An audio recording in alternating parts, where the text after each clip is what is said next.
Well, greetings, everybody, and welcome to our next goddess, Aphrodite, Venus, goddess of love, sensuality, sexuality, pleasure. Man, she's a good one. So you've gotten through the Virgin archetype, so you should be feeling, or you could be feeling, really grounded in your body, really empowered, really still on the inside, really like you have a sense of yourself back. Okay, where you're in free choice, not those conditioned habits of thinking and doing, and you really are opening up to your more spiritual self.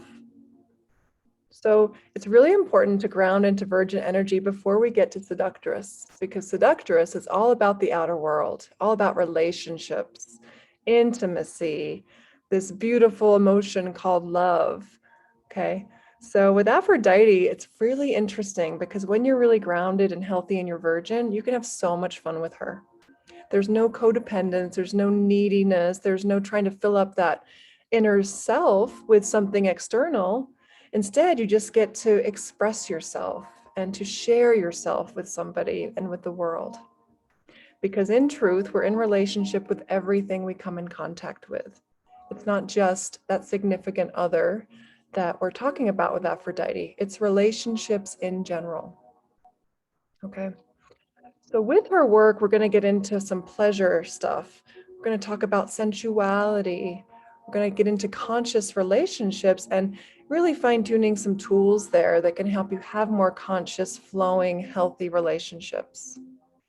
We're also going to talk about sexuality and kind of waking up that part of us that is wild and sensitive and empathic and energetic and erotic, right?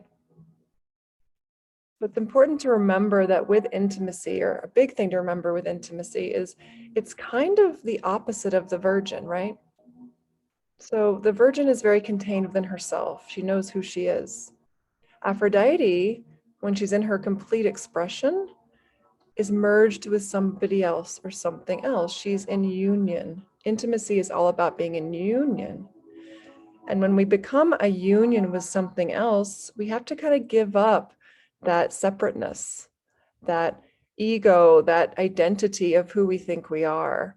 Even if it's a very strong virgin self, we have to consciously and willingly surrender this I am to we are. Yeah. It's the conscious surrender. It's not a forced surrender. It's a choice. And we can only make that choice when we have that rooted virgin within us. Right? That's why intimacy is often so terrifying to people, because their ego's in the driver's seat and they want to give up that ego to bond with somebody else. That's a really scary proposition if you already don't feel safe within yourself. If you're already safe and you can just gently say, I choose to merge with you now. I choose to give up my isms, my schisms, this personality, and discover who I can become when we merge. That's healthy Aphrodite energy. Okay. So on that note, intimacy is often not about two people or two different objects bonding.